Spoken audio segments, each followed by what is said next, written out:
All right, so we are going to today talk about inscribed angles and quadrilaterals,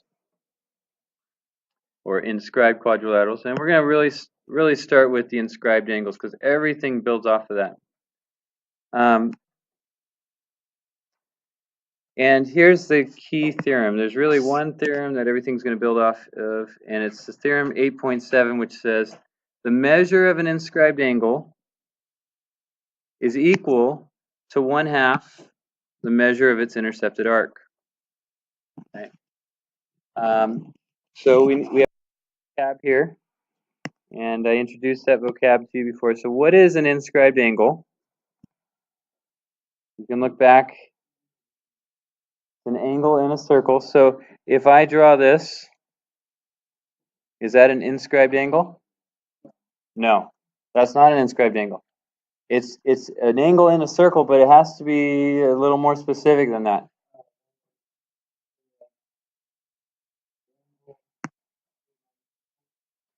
The angle's on the circle. So the vertex of that angle has to be on the circle, right? So an inscribed angle is an angle created by two chords that meet at one point, right? And so we're talking only about inscribed angles here, and it's equal to 1/2 the measure of its intercepted arc. So in my picture here, if this is A, B, and C, what would the intercepted arc be? It's this arc right here in between the two endpoints of our angle. So arc BC would be our intercepted arc. And when I talk about the measure of an arc, I define that for you as well. What is the measure of an arc? It's equal to what? It's the measure of the central angle. So if I have the center of the circle here and find that angle there, it's a bigger angle, right? We could see that the angle, I'll call it point O, angle BOC is bigger than angle BAC. And this theorem's telling us how much bigger it is. It's twice as big, or the smaller angle is half the size of the bigger angle. Okay, so if this BOC was 60 degrees, then angle BAC would be 30 degrees. Okay. And so that's what we're going to prove. And to prove this, we have three cases to consider. And if you can look here, case 1, case 2, and case 3. And case 1 is, well, what if our our inscribed angle includes the diameter? Case 2 is, well, what if our inscribed angle is on one side of a diameter and the other side? So it's a larger one. And in case 3 is, well, what if our inscribed angle is on one side of that circle? Okay. And I'm going to do 2 of these cases with you, and I'm going to assign 1 of these cases for homework for you to do. Okay. So I'm going to start with case 1.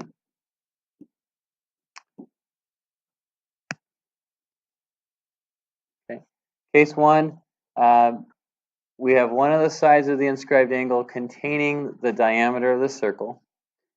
And I'm gonna start from scratch here. So here's our circle. Here's our diameter, BC, center O, and then we have our inscribed angle going to point A here. So those are our 2 chords. One of the chords is a diameter, and the other chord is AB. And if we say that this is measure X, our goal is to prove that this arc measure is 2x. Right? That's what we want to prove. So to do that, we're going to draw this triangle. Triangle AOB. What can you guys tell me about that triangle?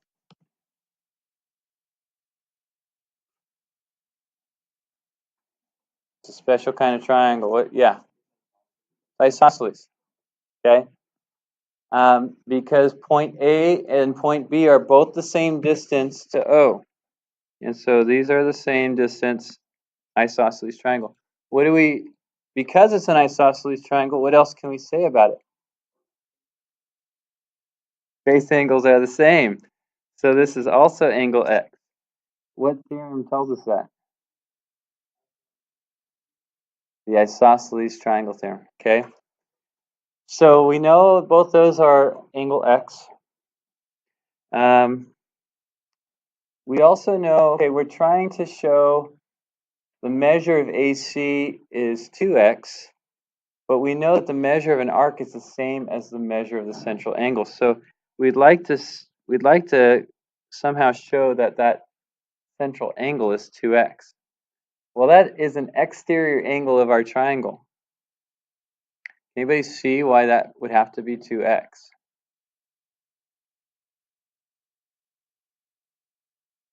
Let's call this angle right in here y. Huh? What do you know about the three angles inside the triangle? X plus y adds up to 180.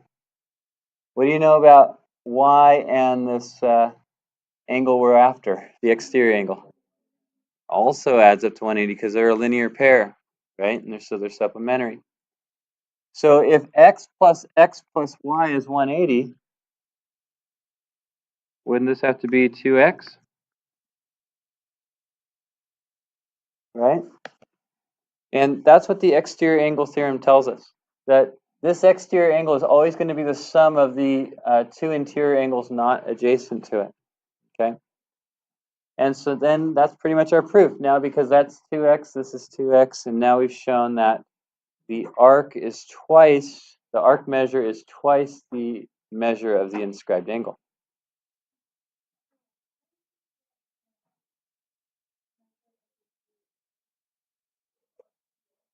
So BAO is x because it's an isosceles triangle. And so I'm going to write out the theorem so you see it the proof step by step now. I just wanted to walk through it for you first. So statement, reason.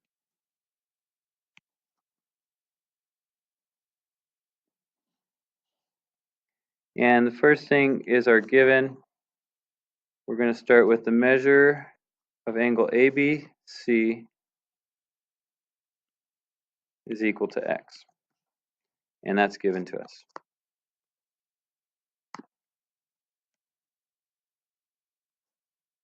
So then from there, we wanted to establish that this is an isosceles triangle.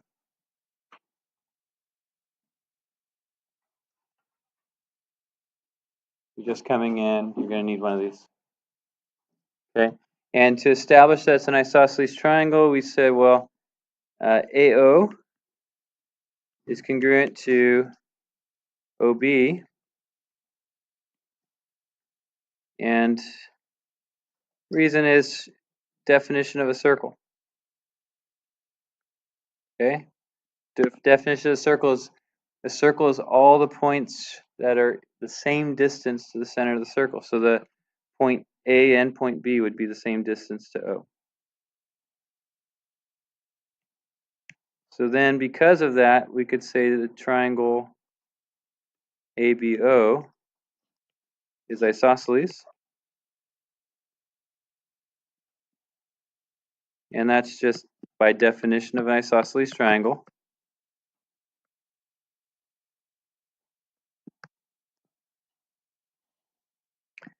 And we did all this just to say that angle, or the measure of angle BAO is also going to be x. It's going to match the other base angle because we know that base angles are congruent by the isosceles triangle theorem.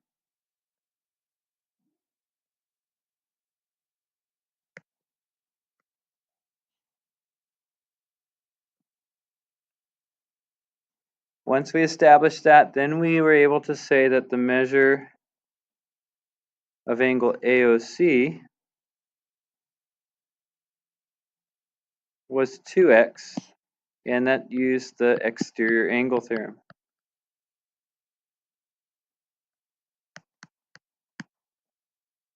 And that's pretty much the end of the proof, because the measure of the central angle is the same thing as the measure of the arc. And so we can finish by saying the measure of arc AC is 2x. And that's by definition of arc measure.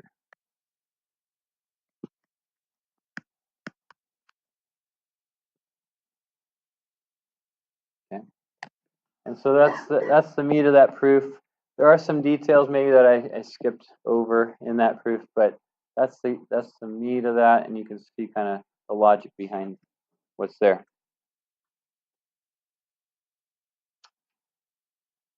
Case 2, I'm going to leave for you to do homework, for homework. And it's going to be a lot like case 3. So I'm going to do case 3 with you, and you'll see how I do that. And then you can apply what we do in case 3 to case 2. Okay. So I'm going to skip over case 2, let you do that for homework. Let's look at case 3. Case 3, the center of the circle is not the interior of an angle.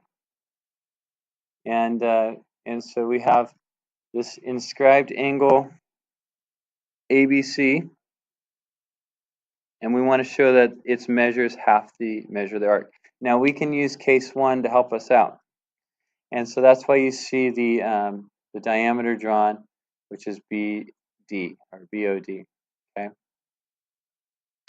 So here's how I'm going to start. We know that the measure of angle ABD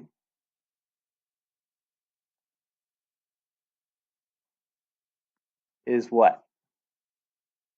By case 1, because BD is a diameter.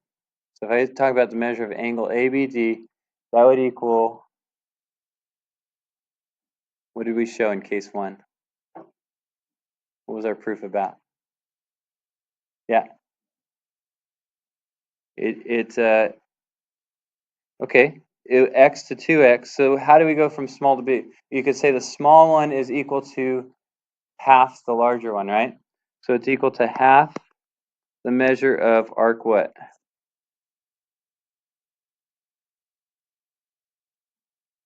Which arc is it half of? Look at the endpoints. So it goes here to B to D. So the arc goes from A all the way to D. So half the measure of AD. Okay. It's not what we're trying to show. We have a different angle and a different arc, but we're starting with what we can start with. Okay. Now the angle we're interested in is smaller, and it's actually, if we split that smaller angle up with another smaller angle, we create our angle. So our angle ABD is really split up between two angles. The measure of angle ABC and the measure of angle what? CBD. And that's still equal to 1/2 the measure of AD.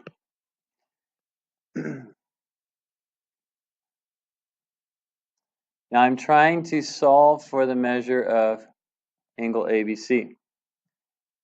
And so I can get that by itself. I'm going to subtract the measure of angle CBD from both sides of this equation, and I get the measure of angle ABC is equal to 1/2 measure of AD minus the measure of angle CBD.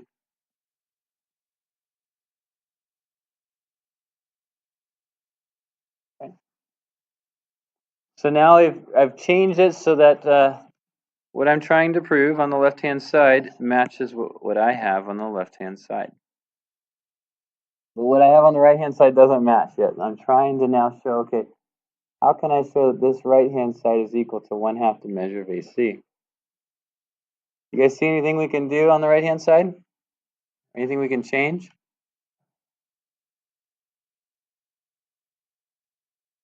We have to somehow get rid of an angle and change it to an arc.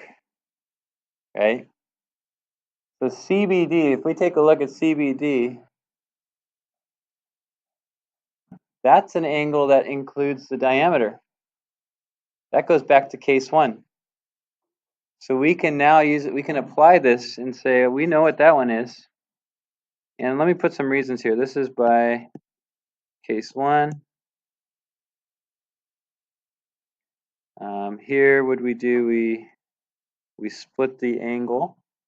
So angle sum theorem.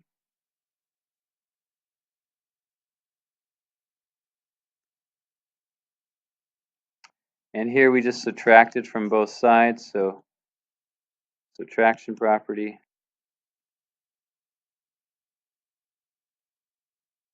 Okay.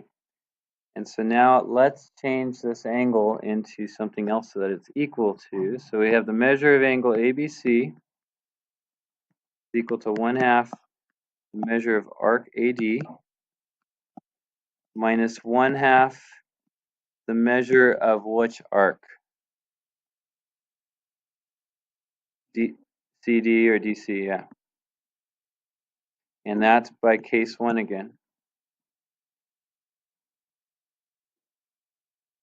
Okay. Still doesn't look like where we're headed, but we have that 1/2 there. We have arcs on the right-hand side. And so now, next thing I'm going to do is factor that 1/2 out.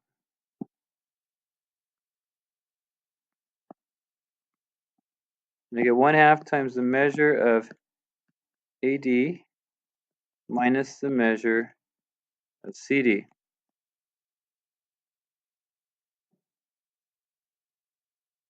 And if we look at our picture and look at measure AD, right here, and subtract measure of CD from that, what's left? AC. So the measure of AD minus the measure of CD is really the measure of AC. And then we have our proof. This proof looks a little different. It's more algebraic in nature, but it works for us. And so when you do case 2, your proof will look like this. It'll be more algebraic, and you'll be using case 1 to help you. Okay? All right, so assuming you did case 2, we did case 1, case 2, case 3. Now we finally established this theorem. Okay? The measure of an inscribed angle of a circle is equal to 1/2 the measure of its intercepted arc. Key concept here, you got to know that. Okay?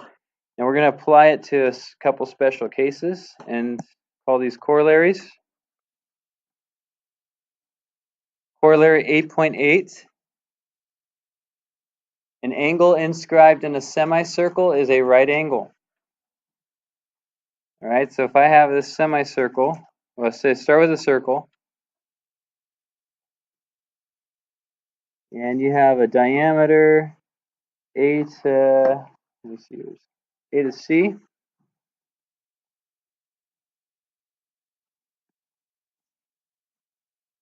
Center 0. And you pick a point, let's say point B here. So anywhere on that semicircle, and you look at that angle. Why does that angle B have to be 90 degrees?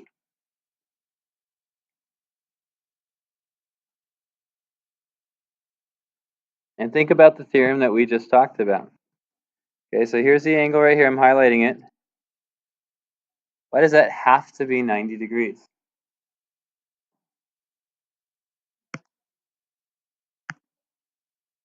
Well, what is the measure of this arc over here? This is a 180-degree arc. So why does the measure of this angle have to be 90 degrees?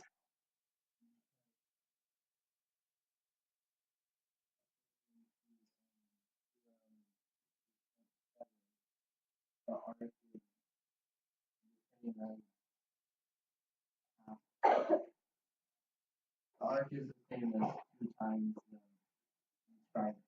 Yeah. So this is half of that, right? So half of 180 is 90 degrees. Okay. So if I draw a circle with a diameter, and say I put a point right here, and I connect these 3 points, is that a right triangle?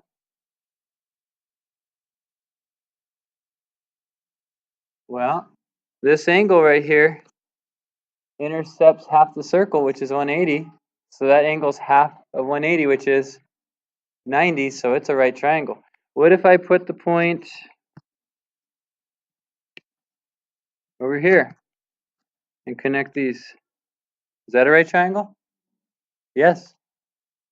What if I put the point right up here, connect those? Is that a right triangle? Yeah. Okay.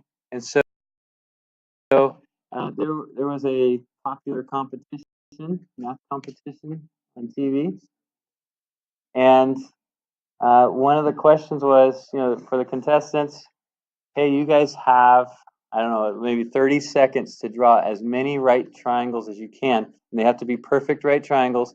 They had a straight edge and a compass. So the guy that won knew this idea, and the first thing he drew was a circle, and then he constructed a diameter, and then he put a bunch of points on here, and he just started with a straight edge, and he got a whole bunch of right triangles really quickly, and he won the challenge. So, hey, use this idea.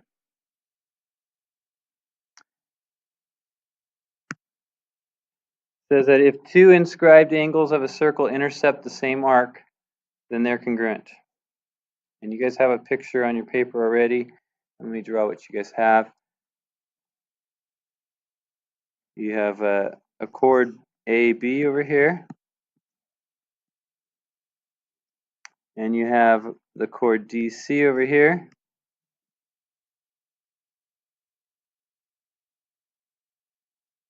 and something like that. Okay. And if we look at the angle ABC,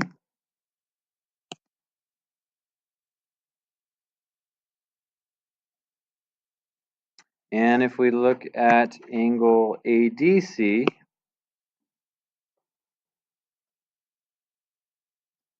they both have the same endpoints for those angles, right? So here's the angles. They both have the endpoints AC, and so they both intercept the same arc AC. And they're both inscribed angles. And because of that, let's say the measure of AC was 100 degrees. What would the measure of angle B have to be? 50, because it's an inscribed angle intercepting that arc, so it's half that measured. What would angle D have to be? 50 degrees. Again, because it's a inscribed, it's an inscribed angle intercepting that arc. And so we can quickly see, yeah, that theorem's true. Okay, so so for your homework, I want you to formalize that, write that up as a proof, that corollary, and also corollary 8.8, okay, which should be short ones. Okay.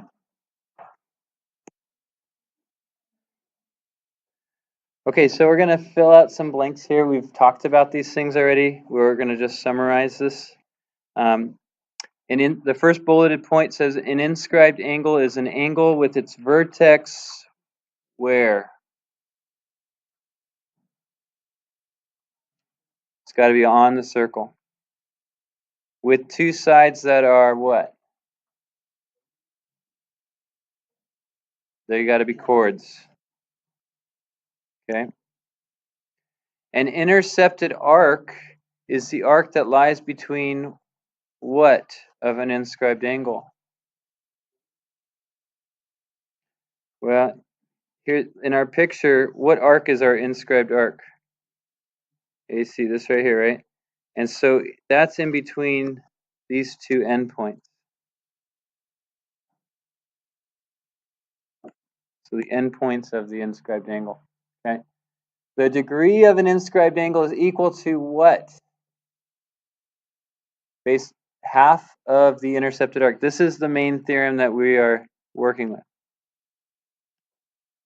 Okay, and so in our box to the left, we could say that the measure of angle ABC is equal to 1/2 the measure of arc AC. Okay.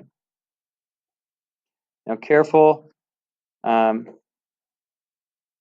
If I have this,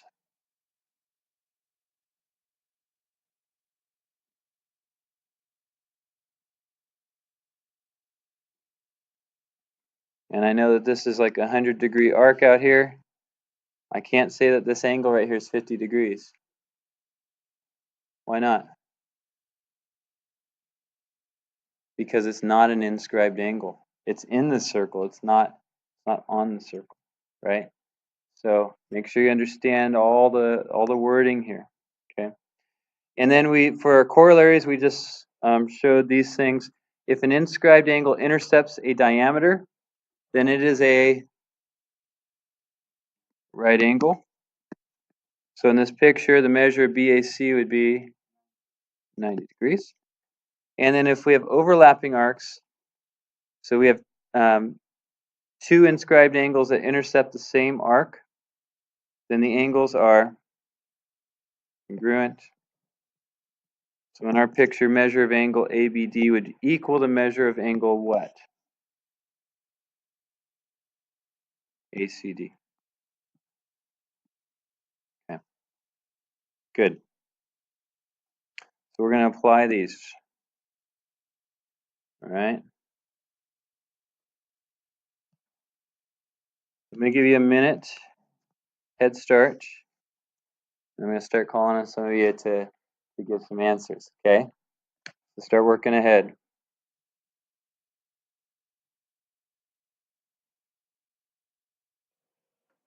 Okay. So on number 1, Ithiel, what'd you get? 31 degrees is correct because this angle is an inscribed angle, and it's half the measure of its intercepted arc, which is 62 degrees. And so you take half 62 degrees, you get 31. Okay. Number 2, Kateri, what'd you get? 226, because we're going the other direction. We have the measure of the the measure of the inscribed angle, and the intercepted arc is going to be double that. So we double the 113. How about 3, Brennan?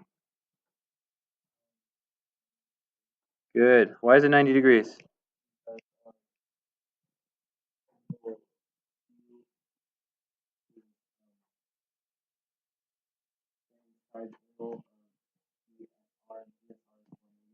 Yeah, so this is half a circle, 180, and so you take half 180, get 90. Good.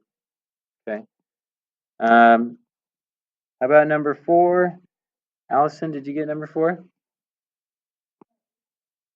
How'd you get 86? This one's not as quick, right? You have to do a couple things. So what'd you do first?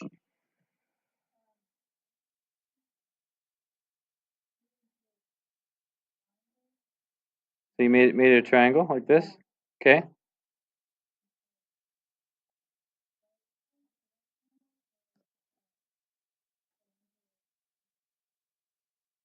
Okay, so you know that's a right triangle because it intercepts the semicircle. And then you can find, well, you know, all 3 angles add up to 180. So this is going to be, what'd you say? 43. Double that, you get a 86. Perfect. A great way to do that. Yeah. Yeah, I was thinking a different way too. How'd you do it?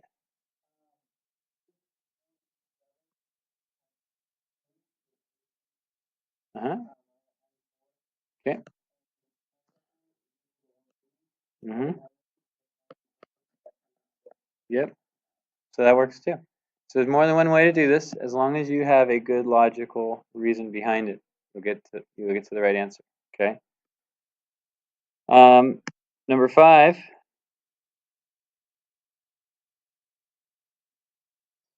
Okay, did you get that far?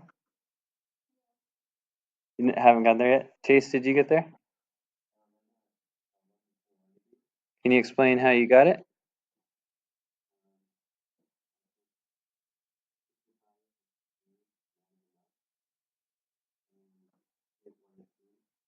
So this is 118.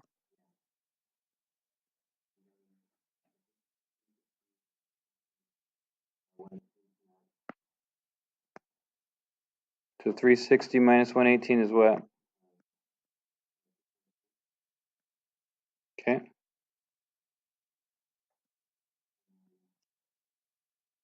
Cut that in half.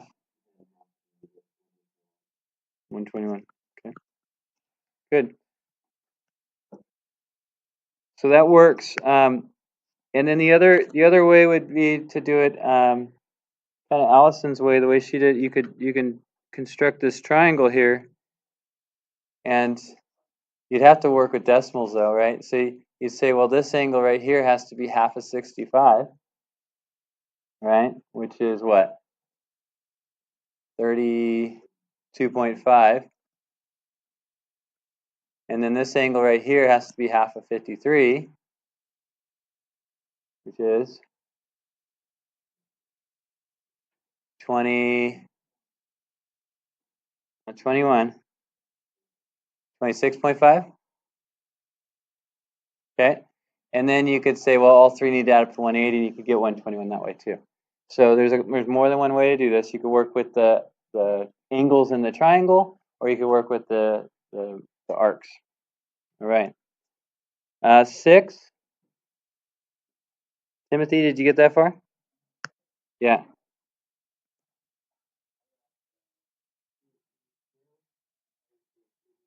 How'd you get it?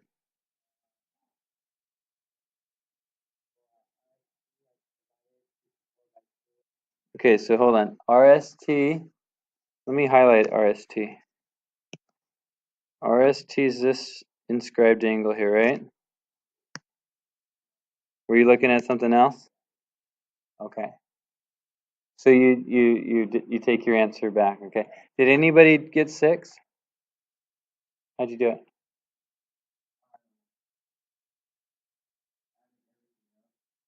Okay, to find this missing part here.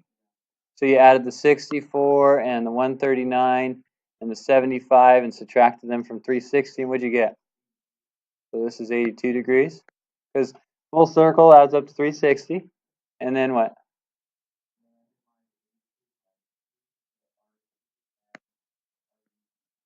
So this is 41 degrees, and if you look at RUT, it's an inscribed angle that shares the same intercepted arc, so that's got to be the same angle. So these both have to be 41.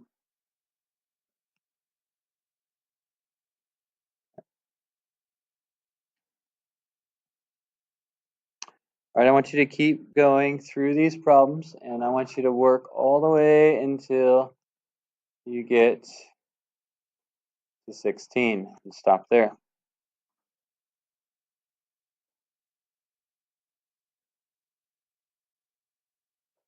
Okay, so if a quadrilateral is inscribed in a circle, we can say something about its opposite angles.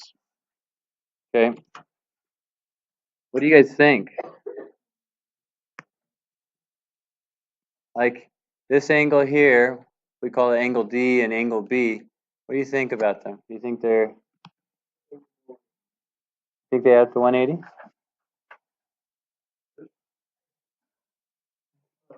They do. And let's see if we can come up with a little proof of why. Okay, so do they have to be congruent? Not at all. I mean, I could inscribe something like this, right? Oh, actually, that's not a quadrilateral. Let's connect the dots the right way here. And you could tell this angle right here is not going to be the same as that angle right there, right? Those are not congruent angles. But they are supplementary. And so let's let this be angle X, or the measure be X, and the measure of this angle be Y. Okay. Well, this measure intercepts this arc. And if the measure of that angle is x, what's the measure of the arc? 2x. Okay? And then the other angle intercepts that arc. And if that angle is y, what's the measure of the arc? 2y. So what is 2x plus 2y?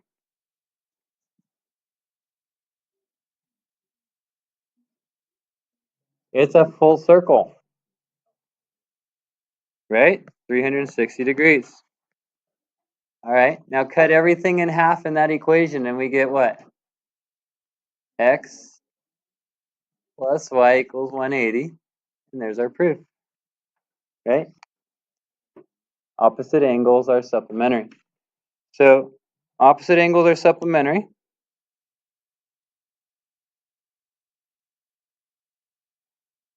And we have two pairs of opposite angles here in our picture.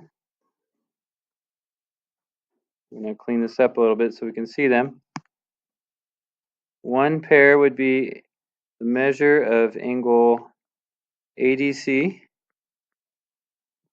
plus the measure of angle ABC is 180. That's what we mean by supplementary. What would the other pair be?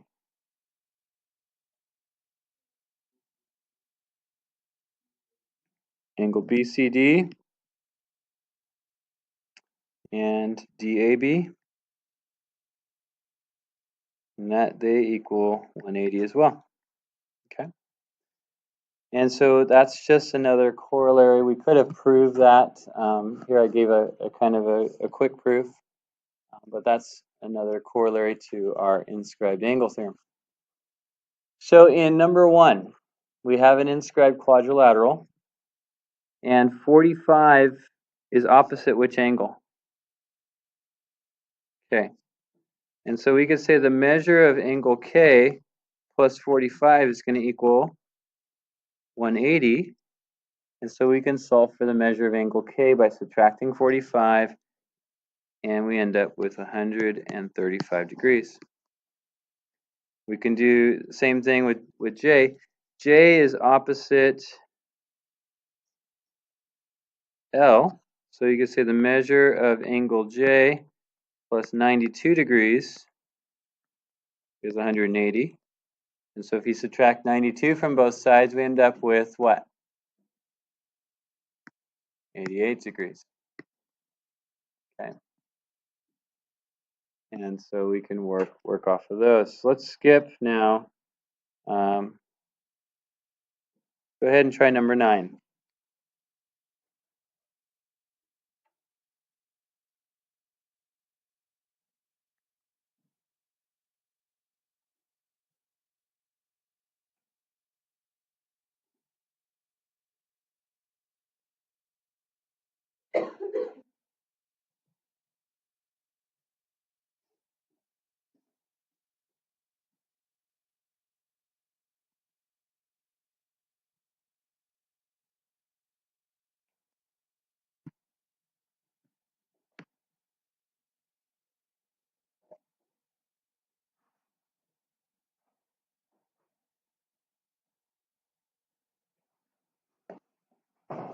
So here, measure of angle W is given to us in an equation form. The measure of angle Y is also given to us in another equation form. So if we add those together, the measure of angle W plus the measure of angle Y, we know they're equal to 180 degrees. So you can use those equations. 5x plus 13x minus 37 is 180. 5x plus 13x is 18x. 1 minus 37 is minus 36. Add 36 to both sides of the equation. You get 18x is 100 and what? Or is it 200 and something? 216. And if you divide that by 18, you get 12. Is that our answer? No, it's asking for the measure of angle y. So the measure of angle y is 13 times x minus 37 degrees. So that's 13 times 12 minus 37. What's 13 times 12? 156. And what's that minus 37? 100 and what? 119 degrees. All right.